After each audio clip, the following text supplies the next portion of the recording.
Dokter Jenius.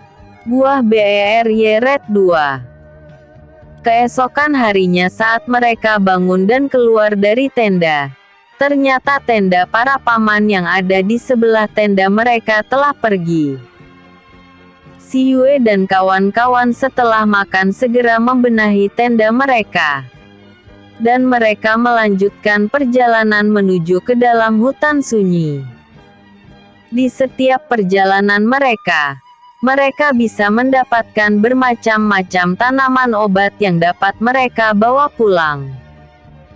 Mereka juga bertemu beberapa hewan yang bisa mereka bunuh dan diambil batu atau inti rohnya.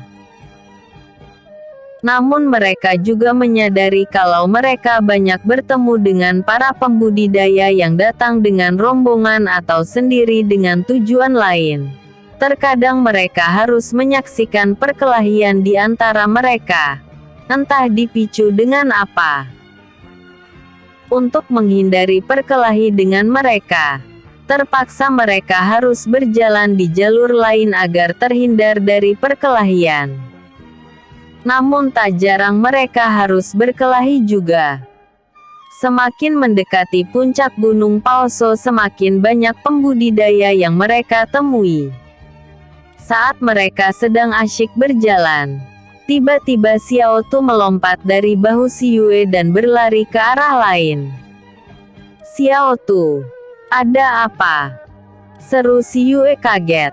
"Ikut denganku," teriaknya dengan wajah terlihat cemas.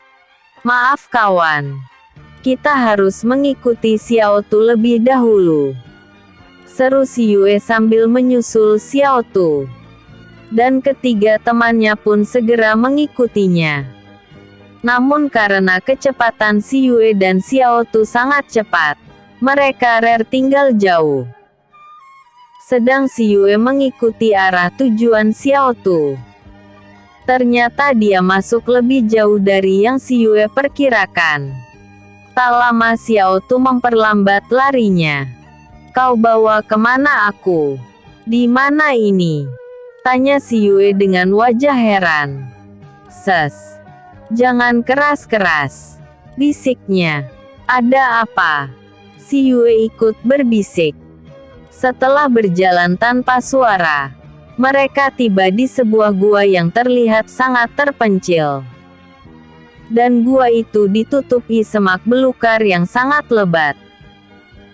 Jika Xiao Tu tidak membuka semak belukar itu, si Yue tidak akan bisa melihat kalau di balik semak tersebut ada mulut goa kecil.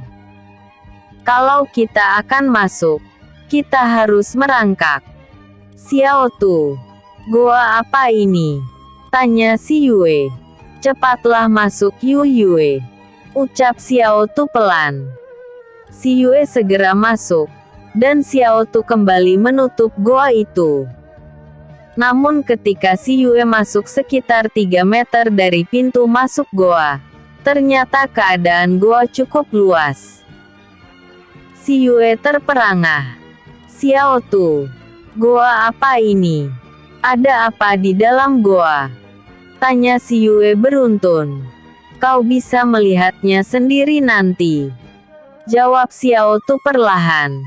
Dia segera masuk lebih jauh ke dalam goa. Semakin lama goa semakin lebar dan akhirnya si Yue melihat ujung goa yang diterangi oleh cahaya entah apa itu.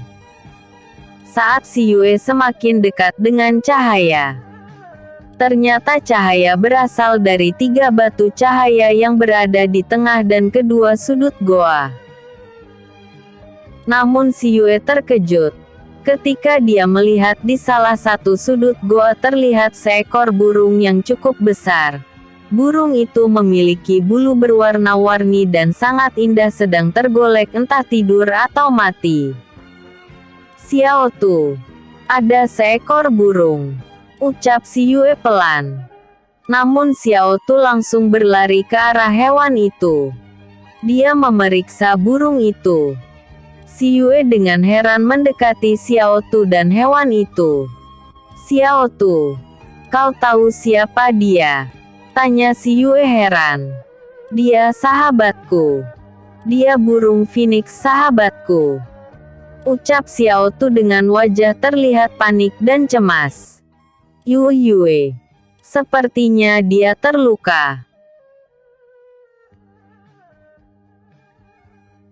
Dengan cepat si Yue mendekati burung phoenix yang terlihat sepertinya pingsan. Saat si Yue memeriksa, ada luka lebar dan dalam di leher melintang di dadanya. Dan juga ada luka di paha kirinya. Si Yue menaruh 2 jari telunjuk dan tengah di leher burung itu. Dan dia merasakan denyut nadi burung phoenix sangat lemah. Malah terkadang hilang. Xiao Tu, dia terluka sangat parah. Ucap si Yue. Yue, tolong selamatkan dia. Ucapannya memelas dan air mata mengalir di pipinya. Kini Xiao Tu berubah menjadi pria remaja tampan. Melihat sikap Xiao Tu yang ketakutan, si Yue segera menganggukkan kepalanya. Baik. Aku akan berusaha menolongnya. Ucap si Yue sambil mengeluarkan jarum peraknya. Dengan cepat, si Yue mulai bekerja. Setelah menusuk titik akupuntur dari burung phoenix, si Yue segera mengerahkan cahaya penyembuh jari emasnya. Seberkas cahaya biru keluar dari telunjuk si Yue. Cahaya biru menyelimuti jarum perak milik si Yue. Dan semakin lama cahaya semakin menyelubungi burung phoenix. Setelah beberapa saat kemudian, si Yue menarik kembali kekuatannya. Terlihat wajah si Yue pucat pasi dan penuh dengan keringat dingin. Melihat keadaan si Yue, Xiao Tu dan Tiger terlihat sangat sedih. Xiao Tu merasa bersalah. Yue, kau tidak apa-apa kan? Tanya Xiao Tu cemas. Nggak apa-apa, hanya agak sedikit kehabisan tenaga. Jawab si Yue menghibur Xiao Tu yang terlihat merasa bersalah padanya. Dia lalu mencabut jarum peraknya.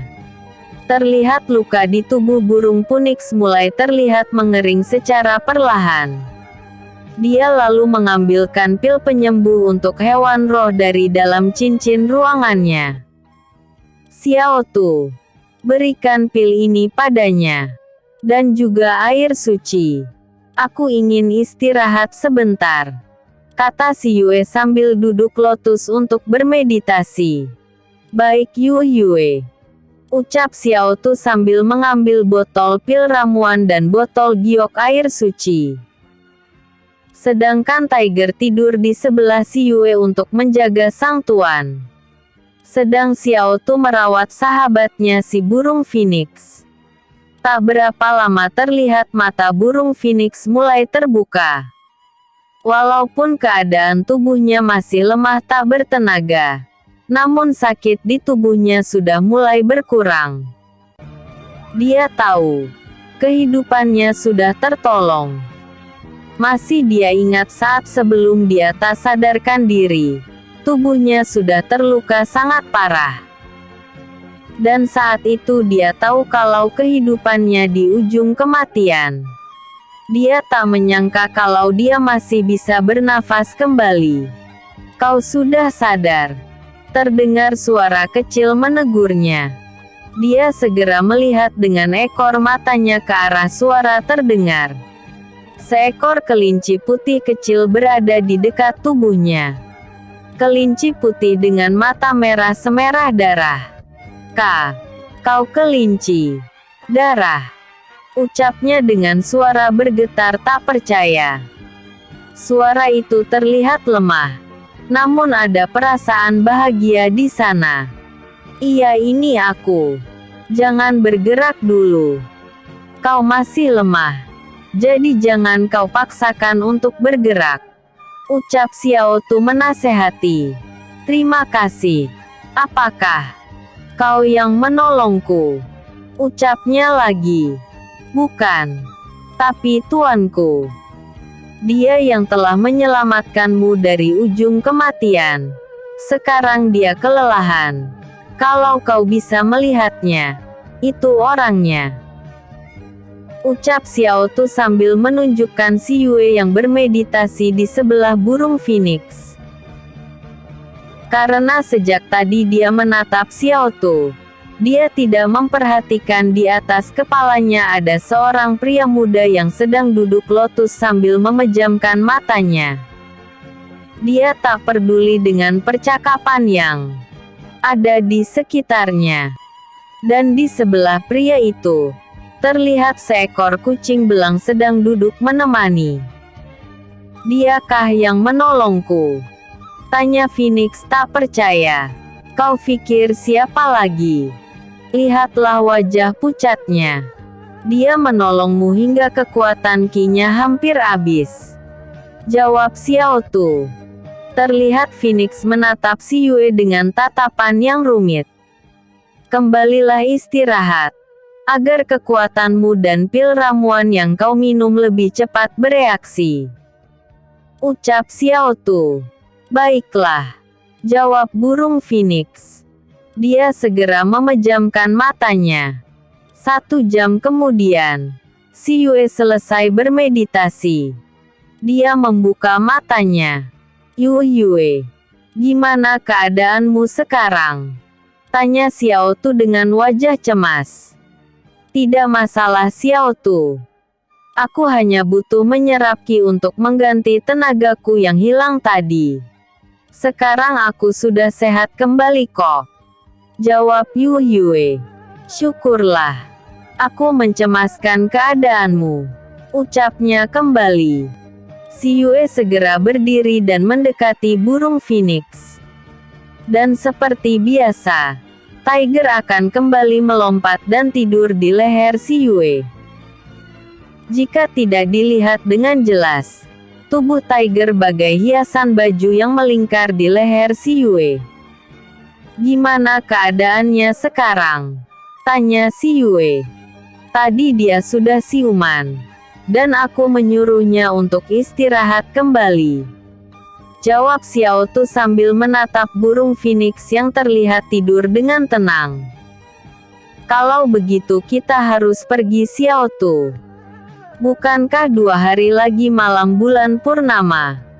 Saat buah beri red mulai masak," kata Si Yue. "Lalu bagaimana dengan dia Yue?" tanya Xiao Tu sambil menatap burung phoenix dengan cemas.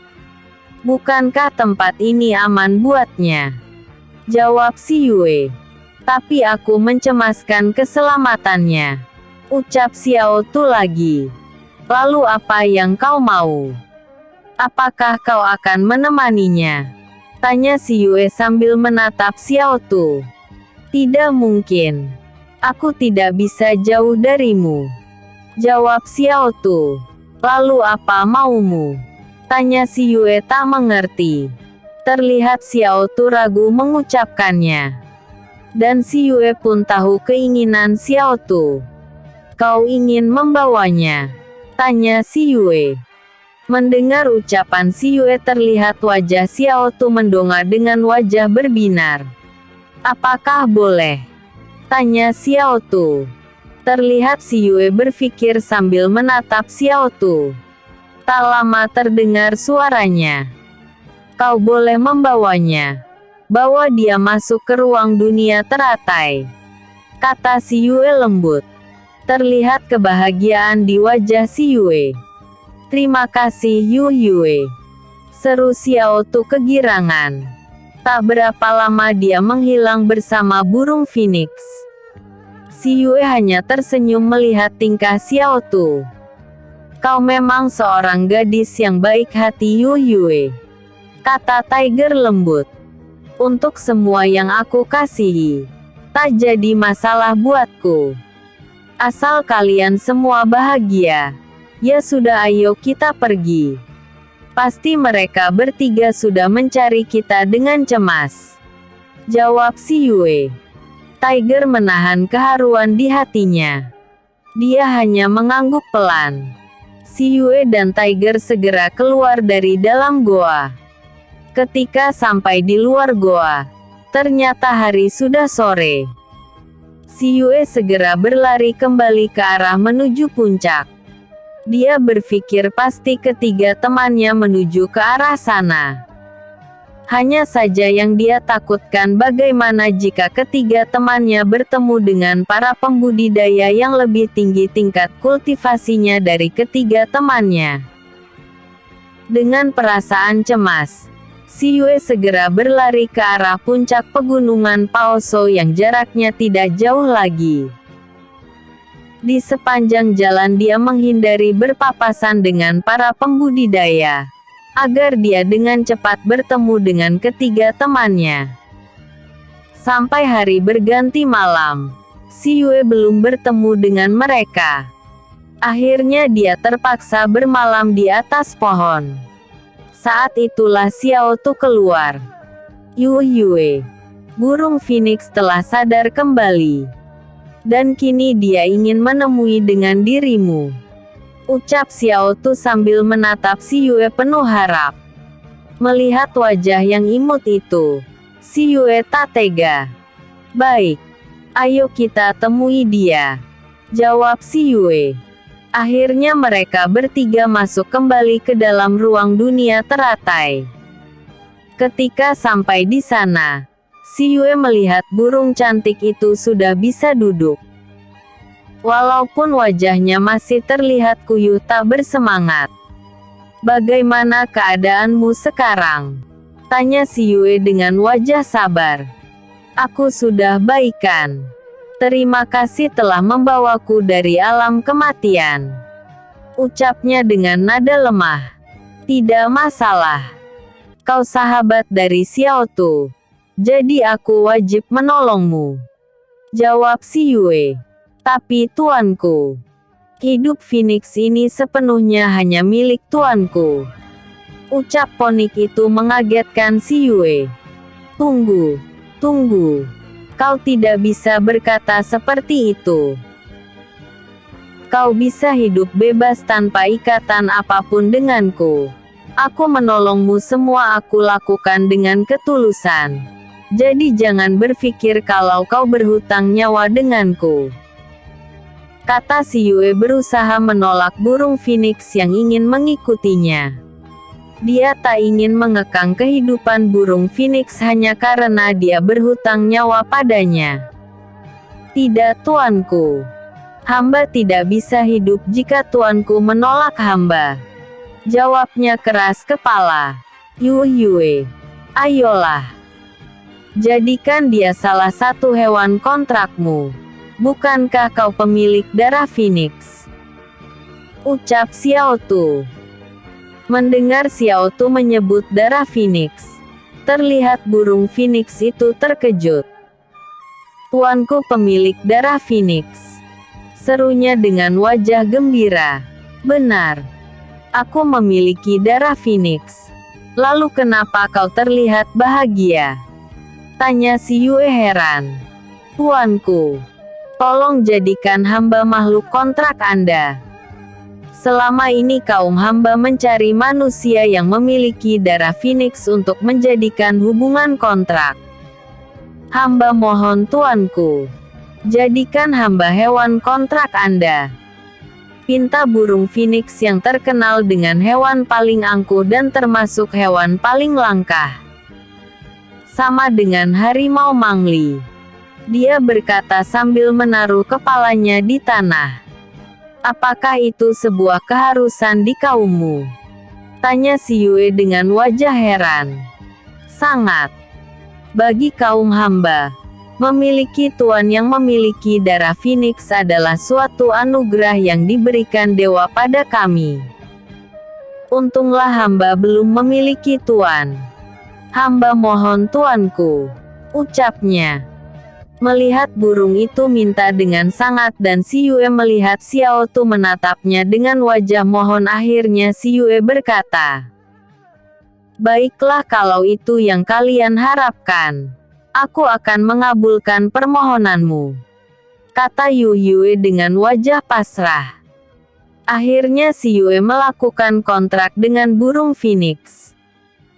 Setelah melakukan kontrak, Si Yue mengalami terobosan kembali dan kini dia sudah ada di alam kaisar level 6. Sedangkan burung phoenix juga mengalami tingkat kultivasinya. Namun tiba-tiba burung phoenix mengeluarkan cahaya yang sangat terang. Cahaya itu menyelubungi seluruh tubuhnya. Saat cahaya memudar, tiba-tiba di depan si Yue dan Xiao Tu berdiri seorang pria tampan dengan pakaian berwarna kuning keemasan. Dengan hiasan gambar burung ponik di dadanya. Pria itu tersenyum dan berucap, "Terima kasih tuanku. Dengan darah dari tuanku, hamba telah bisa berubah wujud menjadi manusia." Ucap pria tampan itu sambil menunduk memberi hormat pada Yu Yue. "Kau bisa menjelma menjadi manusia?" tanya Yu Yue dengan wajah kaget. Sedang Xiao Tu tertawa bahagia. "Hahaha. Selamat Phoenix," seru Xiao Tu gembira. "Benar tuanku. Hamba bisa berubah menjadi manusia. Terima kasih kelinci darah," ucap Phoenix dengan wajah bahagia. "Selamat Phoenix," kata Tiger memberi selamat. "Selamat Kak Phoenix." Terdengar suara kecil dari arah belakang si Yue. Dan benda bulat putih melompat ke arah si Yue. Dengan cepat si Yue menangkap dan memeluk benda itu. Karena si Yue tahu kalau itu Bai Zi si singa putih. "Terima kasih Harimau Mangli."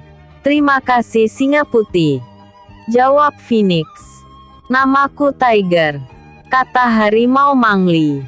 "Namaku Bai Zi," ucap Singa Putih. "Dan namaku Xiao Tu," lanjut kelinci darah. "Kalian memiliki nama?" tanya Phoenix. "Tuanku yang memberi kami nama," jawab Xiao Tu. "Kau ingin juga Phoenix?" tanya si Yue.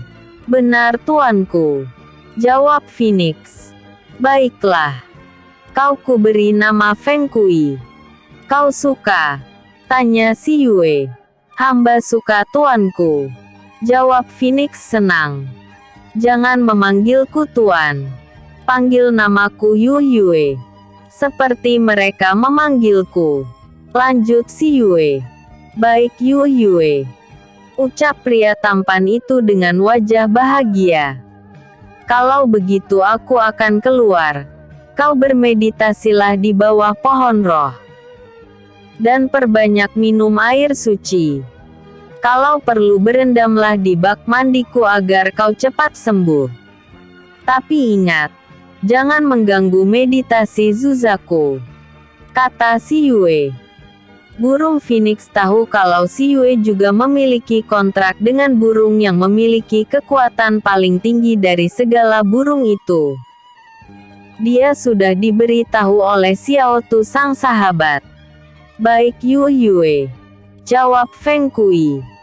Si Yue pun kembali keluar dari dunia teratai bersama Tiger dan Xiao Tu. Bai Zi ingin ikut tapi si Yue mencegahnya karena mereka akan menghadapi banyak masalah. Si Yue berjanji setelah semua selesai dia akan membawa Bai Zi keluar. Dengan perasaan sedih Bai Zi menuruti omongan si Yue.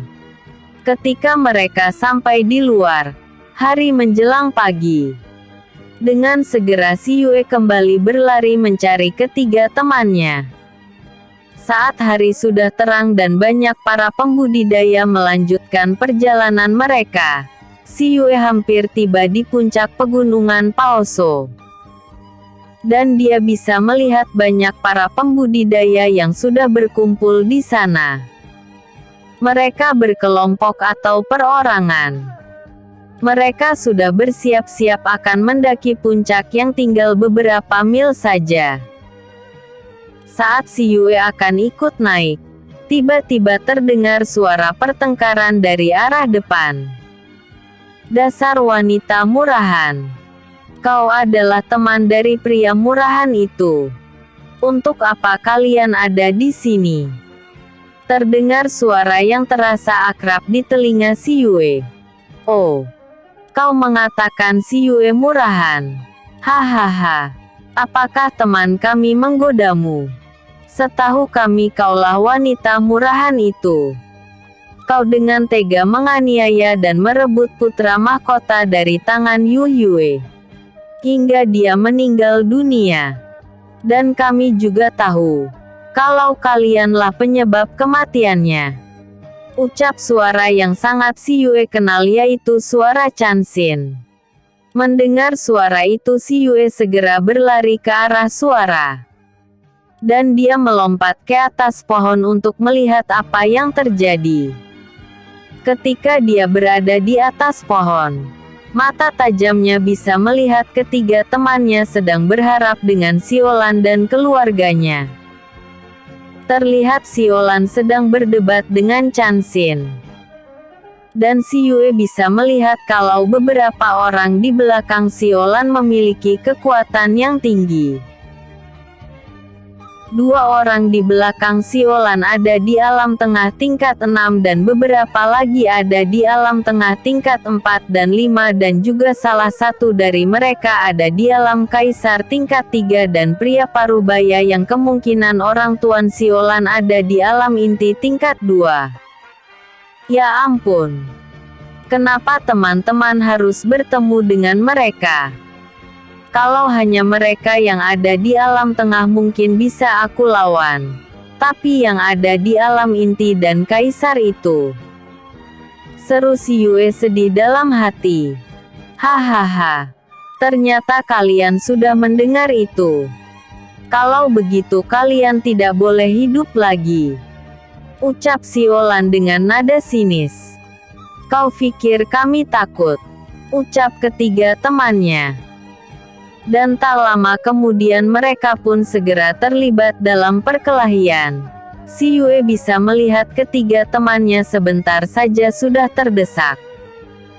Melihat semua itu, si Yue segera berbicara kepada kedua hewannya. Xiao Tu, Tiger, kita harus membantu mereka. Aku takut mereka akan celaka. Ucap si Yue pada kedua hewan kontraknya yang berada di bahunya. Baik Yu Yue, jawab mereka berdua. Si Yue segera mengambil topeng dari cincin ruangan. Dia tak ingin orang tahu siapa dia mengetahui kekuatannya. Setelah memakai topeng, si Yue dan kedua hewan kontraknya segera turun dalam pertarungan.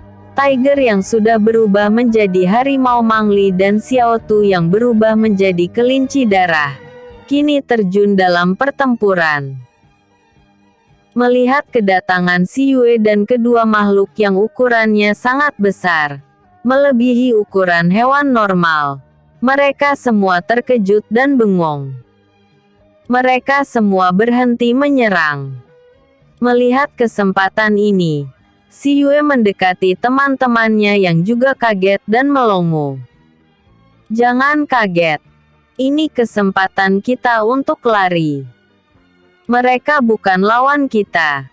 Kita bisa melawan mereka saat kita pulang nanti. Yang penting kita ambil dulu buah beriret. Bisik si Yue pada mereka. Mendengar suara yang sangat mereka kenal, mereka segera sadar. Baiklah, ayo kita pergi. Ucap Feng Sun. Baik, jawab Ningxi. Keempatnya segera bergegas pergi sebelum mereka dari kelompok Siolan sadar diri. Dan si Yue segera berkata kepada kedua hewan kontraknya untuk pergi juga. Mereka semua segera melesat pergi. Ketika mereka pergi, Siolan dan kelompoknya baru sadar.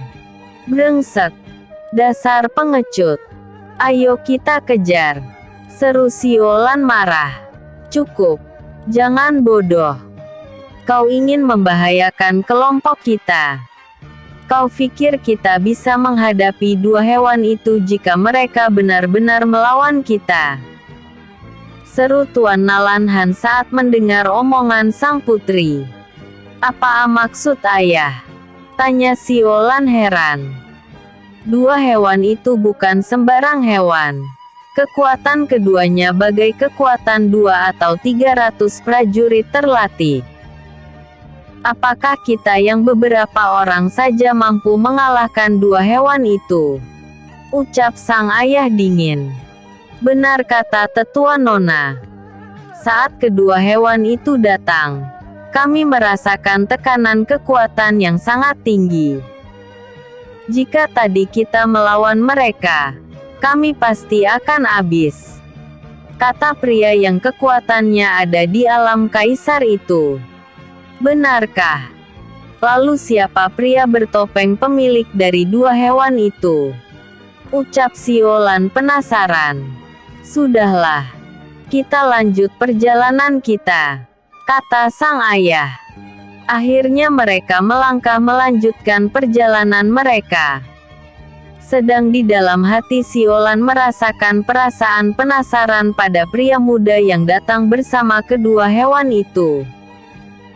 Dia merasa kalau wajah di balik topeng itu pastilah sangat tampan. Aku ingin mendapatkan pria gagah itu. Tekadnya dalam hati. Sedangkan si Yue sendiri dan kawan-kawan segera menjauh dari tempat Nalanhan. Cukup dulu ya. Aku lanjut besok lagi. Ayo dong dukung author dengan komen, like, vote kalian. Bersambung. Episode sebelumnya. Buah BERY merah. Episode berikutnya. Buah BERY red 3. Dokter Jenius. Buah BERY red 3. Mereka berempat berlari menjauh dari keluarga Nalanhan. Setelah agak jauh dari mereka, mereka pun berhenti. Kau Yue kan? Seru Chan Xin tak percaya. Lalu kau pikir aku siapa? Jawab si Yue sambil membuka topengnya. Lalu kedua binatang itu? Tanya Chan Xin lagi. Begitu juga dengan Ningxi dan Feng Sun. Mereka menatap kedua binatang itu dengan tatapan kagum. Dan perasaan takut juga ada. Mendengar pertanyaan Chan Xin, si Yue menyuruh kedua hewannya kembali ke bentuk kecil mereka. Melihat perubahan kedua hewan itu, ketiganya melotot tak percaya. Jadi kucing ini seekor harimau dan kelinci imut ini bisa sebesar dan sebuas itu. Ucap Chan Xin dengan suara gugup. Hehehe. Itulah bentuk mereka yang sebenarnya. Maaf baru sekarang aku memberitahu kalian. Jawab si Yue. Mereka bertiga hanya bisa menggelengkan kepala dengan hati iri. Mereka tak menyangka hewan kontrak si Yue sebuas itu. Yue, kenapa kita mesti lari dari mereka? Jika kita memiliki hewan kontrak seperti milikmu. Tanya Chan Xin lagi. Bukan saatnya kita mencari masalah. Kita fokus dulu pada buah beri red. Kata si Yue tenang. Oh, begitu. Kata Chan Xin. Lagian mereka semua yang tadi kalian hadapi. Bukan tandingan kalian. Mereka berada di alam tengah dan alam kaisar. Sedangkan ayah si Olan ada di alam inti. Kata si Yue lagi. Benarkah? Ya dewa. Seandainya kau tadi tidak datang. Bagaimana keadaan kami sekarang ini? Ucap Chan Xin merinding. Apa karena masalah ini? Kau tadi meminta kami pergi? Tanya Ningxi. Salah satunya. Tapi yang terpenting kita menghindari pertikaian dan perhatian para pendekar yang ada di sekitar kita. Jawab si Yue. Apakah kita akan melawan mereka jika saat kita pulang nanti bertemu dengan mereka? Tanya Chan Xin sambil menatap si Yue. Tentu saja. Kita tidak akan takut melawan mereka.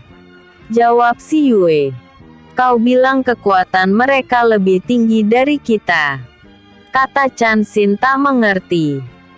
Kita lihat saja nanti. Ya sudah, mari kita pergi ke atas.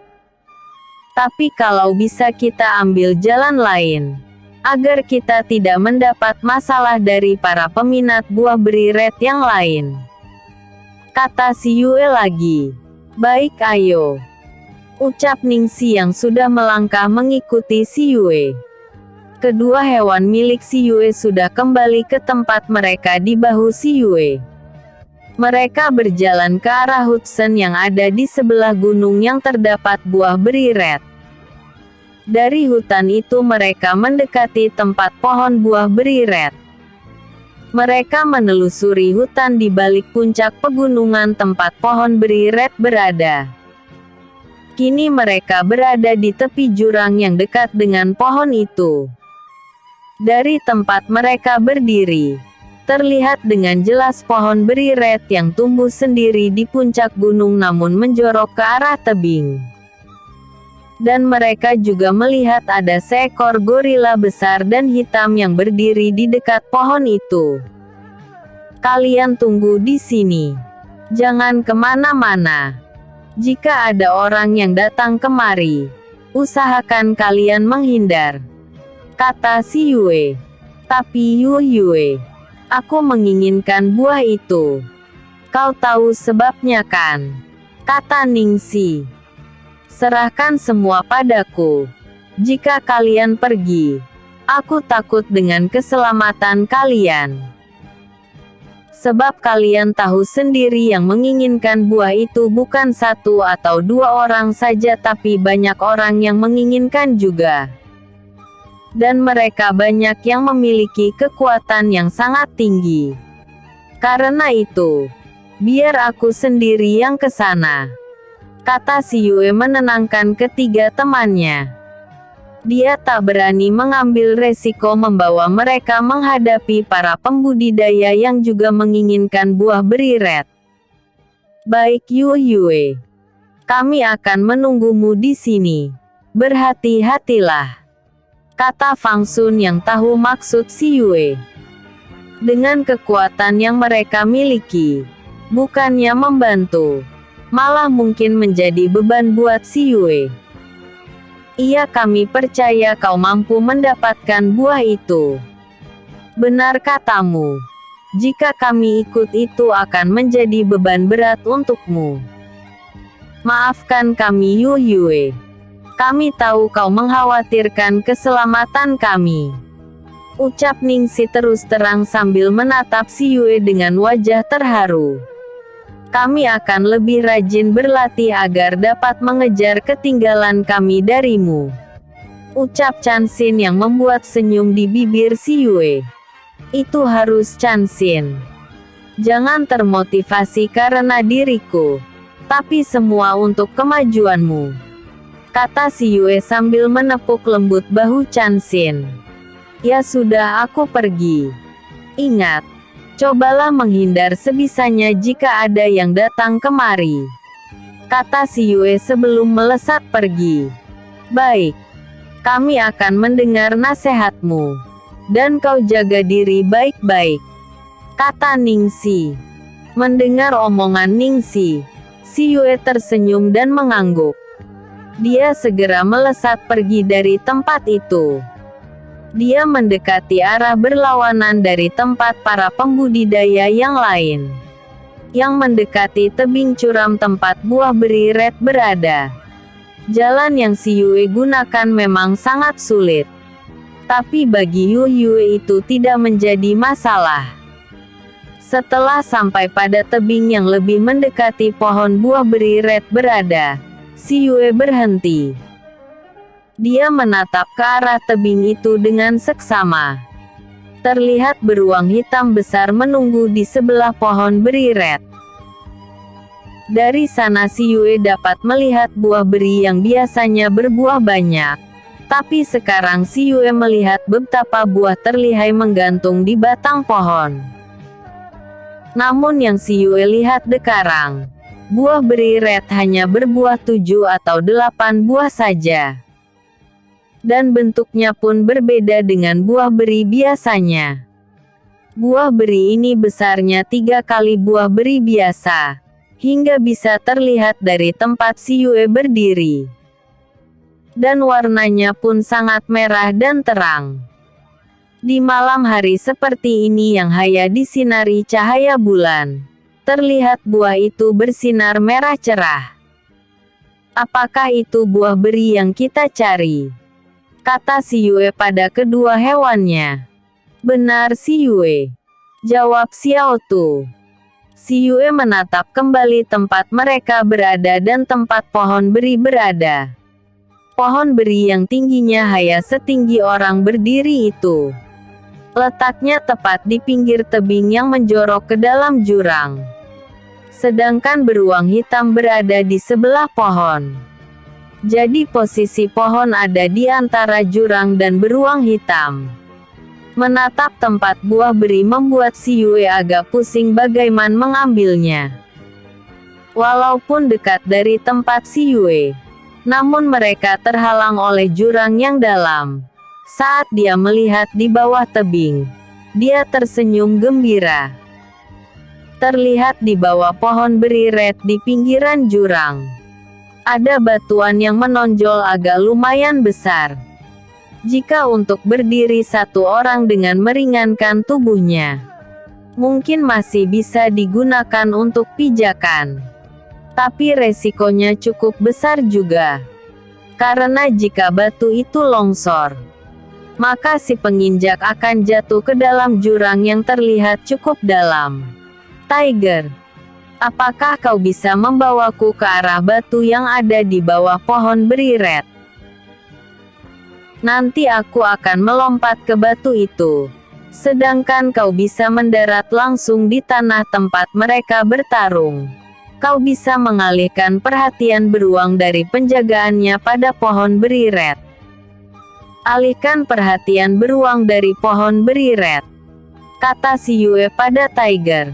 Baik Yue, serahkan semua itu padaku, jawab Tiger percaya diri. Apa yang akan kau lakukan Yue? Kalau kau mengambilnya sekarang, buah beri red belum masak, dan itu tidak ada gunanya, kata Xiao Tu khawatir. Aku ingin mengambilnya sekarang dan menanamnya di ruang dunia teratai, jawab si Yue. Yue, kau cerdas sekali. Dengan ditanamnya pohon beri red di dalam ruang dunia teratai, buah itu akan awet, kita akan memiliki dan memanennya setiap saat. Kita bisa menggunakan kapanpun kita butuhkan. Kau cerdas sekali Yue, seru Xiao Tu kegirangan. Dan tugas menanam pohon itu aku serahkan padamu, kata si Yue.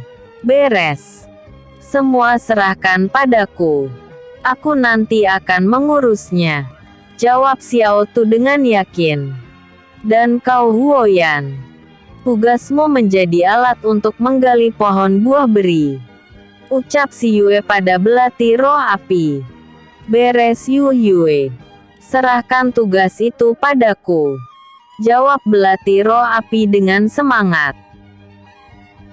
Namun saat mereka akan bergerak, tiba-tiba si Yue melihat para pembudidaya yang ingin memiliki buah beri red pun sudah mulai bergerak mendekati tempat buah beri red. Wah, tugas kita di peringan Tiger. Lihat, ternyata para pendekar mulai bergerak. Mereka mulai mendekati pohon beri red, seru si Yue. Seortinya tugasku diambil alih mereka, kata Tiger. Kalau begitu biarkan saja mereka berkelahi. Kau lihat saja, jangan ikut campur, kata si Yue. Baik, jawab Tiger singkat.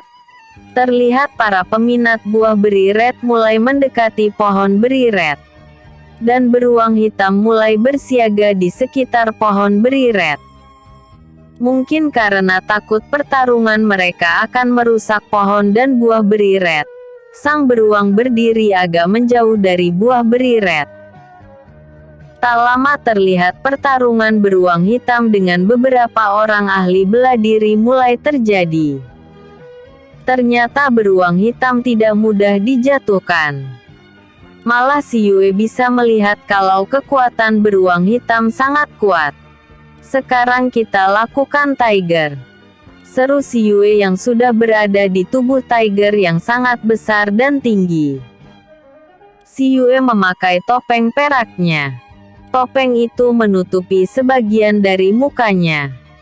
Namun fitur wajah yang tampan masih terlihat begitu jelas. Tiger segera melompat ke arah tanjakan batu besar yang lebih dekat dengan tebing buah beri red. Dengan sekali lompatan dia sudah melayang mendekati buah beri red. Saat melayang dengan tumpuhan tubuh Tiger, si Yue melompat ke arah batu yang ada di bawah pohon buah beri red. Dan gerakan si Yue tidak dapat dilihat orang maupun si beruang. Sedang Tiger sendiri mendarat di dekat pertempuran. Dia agak menjauh dari pohon beri red, agar beruang tak curiga. Dan melihat pertarungan tanpa ikut bertarung. Dia hanya menyaksikan pertarungan antara beruang dan para pendekar. Mereka banyak melihat kehadiran harimau besar itu. Ada kekhawatiran yang ada di hati mereka. Mereka takut harimau yang besarnya tak sewajarnya itu akan ikut menyerang mereka. Namun terlihat si harimau hanya menonton pertarungan mereka melawan sang beruang. Si Yue sendiri kini mulai berdiri di bawah pohon beri red. Dan keberuntungan si Yue bertambah. Sebab jarak batu dengan pohon. Saat si Yue berdiri di bawahnya, kepala si Yue persis di dekat pohon beri red. Akhirnya dengan cepat si Yue mengambil belati roh api. Namun saat si Yue menggenggam belati itu, tiba-tiba belati berubah menjadi sekop kecil, hingga mempermudah si Yue untuk menggali tanah di bawah pohon beri red.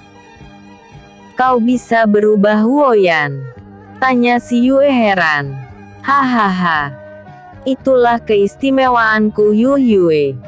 Dan aku bisa berubah menjadi benda apapun yang kau suka," jawab Huoyan bahagia. "Hebat," seru si Yue gembira. "Sudah, ayo cepat kau gali pohonnya, Yue," ucap Huoyan mengingatkan. Si Yue pun segera menggali pohon buah beri red. Karena ketajaman Huoyan dengan mudah si Yue menggali tanah bercampur padas di sekitar pohon beri red. Hingga dengan cepat si Yue menyelesaikannya. Dan segera memberikannya pada Xiao Tu yang sudah berada di ruang dunia teratai. "Tiger, ayo kita pergi," kata si Yue bertelepati dengan Tiger. Dan saat buah beri red hilang dari tempatnya, beruang hitam merasakannya. Tiba-tiba dia yang sedang bertarung dengan para ahli bela diri meraung keras. "Gerau!" Dengan marah dia berbalik ke arah pohon beri red. Dan dia hanya bisa melihat bayangan harimau besar melayang menjauh dari tempat beri red berada. Begitu juga dengan para ahli bela diri yang ada di sana.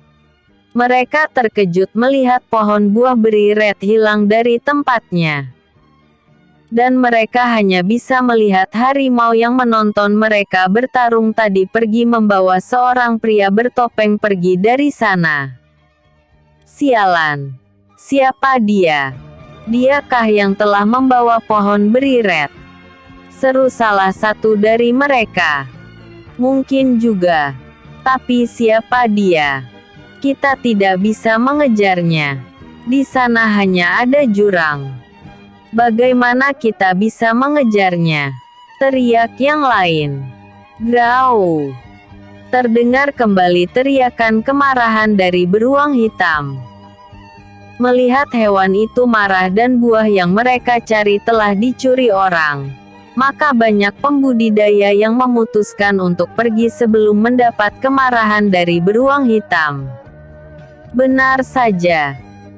Ketika melihat buah beri red yang dia jaga telah dicuri seseorang dan dia tidak dapat mengejarnya, beruang hitam membalikan badannya dan menyerang para ahli bela diri yang sebagian sudah berlari pergi. Dia merasa karena merekalah buah itu bisa dicuri.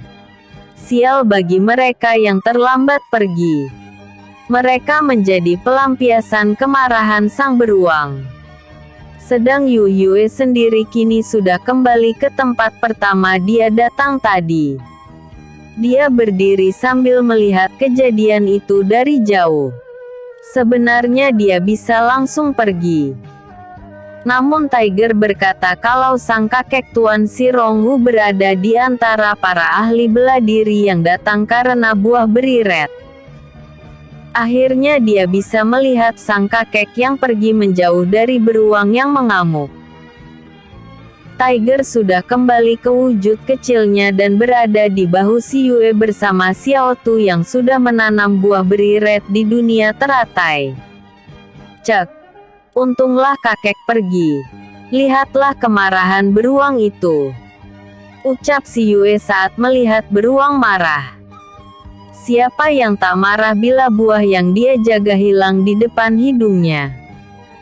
Kata Xiao Tu sambil tertawa.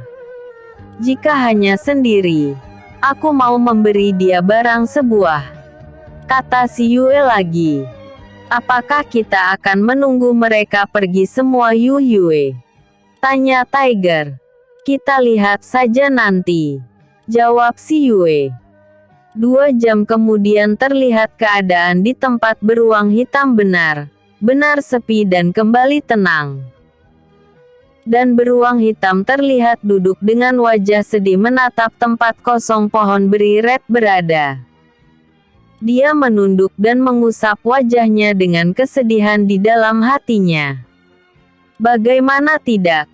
Buah itu yang akan membuat dia bisa kembali ke kelompoknya yang ada di dunia atas. Saat beruang menatap kembali ke arah tempat pohon itu tumbuh, tiba-tiba dia melihat seekor harimau yang sangat besar berdiri dengan gagah. Dan di atas tubuh harimau itu, dia melihat seorang pemuda memakai topeng sedang duduk dengan tenang. Seketika kemarahan beruang melonjak. Dia ingat harimau itulah yang terlihat menjauh dari tempat pohon itu tumbuh. Grau! Dia berteriak marah sambil berdiri. Jangan marah lagi. Ini ku beri satu untukmu. Terima kasih atas pohon beri rednya. Seru Si Yue sambil melempar satu buah beri red pada beruang hitam. Tentu saja beruang hitam langsung menangkap buah merah itu. Dan dia melihat harimau dan penunggangnya telah melesat kembali ke arah jurang seperti yang dia lakukan tadi. Walau ada kekecewaan namun dia cukup bahagia pada pria muda itu. Walaupun cuma satu, tapi dengan buah ini dia bisa kembali ke kelompoknya. Dengan segera beruang hitam memakan buah beri red tadi.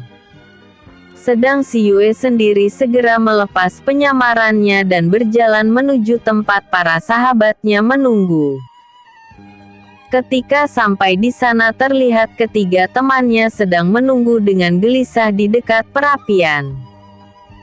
Walau hari sudah hampir pagi, mereka belum ada yang tidur. Kalian belum tidur? Tanya Si Yue. Kau sudah datang Yu Yue. Seru Chan Xin gembira. Kau tidak mengalami masalah kan? Tanya Ningxi. Sedangkan Fang Sun menatap Si Yue dengan tatapan lega. Tidak terjadi apapun padaku. Lebih baik kita pergi sekarang. Sebentar lagi hari menjelang pagi. Kata Si Yue lagi. Mendengar ucapan Si Yue membuat mereka bertiga bernafas lega. Mereka segera membongkar tenda dan mematikan api unggun. Setelah itu mereka segera turun gunung. Mereka juga mencari beberapa tumbuhan obat yang akan mereka bawa sebagai tugas dari perguruan, dan beberapa batu inti roh binatang. Yue, apakah kau mendapatkan buah itu? Tanya Ningsi penuh harap. Jangan khawatir. Aku sudah mendapatkan buah itu. Nanti malam saat kita beristirahat, kita dapat memberikannya pada hewan roh kontrakmu. Jawab si Yue. Syukurlah Yue. Dengan buah itu, kau bisa menyembuhkan hewan kontrakku. Kata Ningsi penuh bahagia. Mereka pun segera berjalan turun dari hutan sunyi. Namun saat mereka sampai di pertengahan jalan menuju arah pulang, tiba-tiba mereka kembali bertemu dengan Siolan yang berjalan dengan rombongannya. Saat Siolan melihat mereka berempat, dia mulai membuat ulah. Wah, ternyata pria brengsek ini ikut juga, ucapnya dengan kasar. Ketiga teman si Yue tahu apa maksud dari pertanyaan Siolan. Apa masalahnya jika si Yue ikut atau tidak? Memangnya masalah buatmu? Ucap Chansin menjawab omongan Siolan. Tentu saja. Sebab aku tidak suka menatap wajah yang sok polos itu. Dialah yang menyebabkan aku keluar dari perguruan Lentera Putih. Serunya dengan marah. Nona, diakah pria yang telah membuatmu keluar dari perguruan? Tanya pria di sebelahnya. Pria yang si Yue lihat sudah berada di alam kaisar. Benar Yuchin. Dialah penyebab diriku keluar dari perguruan. Jawabnya marah. Hehehe. Kenapa kau menyalahkan aku? Bukankah kau dikeluarkan dari perguruan karena kesalahanmu yang terlalu cemburu? Lalu kenapa sekarang kesalahannya kau tumpahkan kepada diriku? Ucap si Yue dingin. Cukup. Kau terlalu sombong anak muda. Sepertinya kau belum mendapat didikan yang benar dari kedua orang tuamu. Terdengar suara dari pria parubaya yang berada di belakang Siolan. Ayah, dialah yang menyebabkan aku keluar dari perguruan. Seru Siolan dengan marah. Dia sekarang ingin melihat si Yue mendapat pelajaran dari sang ayah. Syukur-syukur dibunuh. Tangkap dia. Aku ingin mengetahui apa yang akan dilakukan keluarga si saat anak lelakinya ada di tanganku. Seru Tuan Nalanhan pada para pengawalnya. Wah, sikapmu yang sombong dan semena-mena berasal dari sifat ayahmu.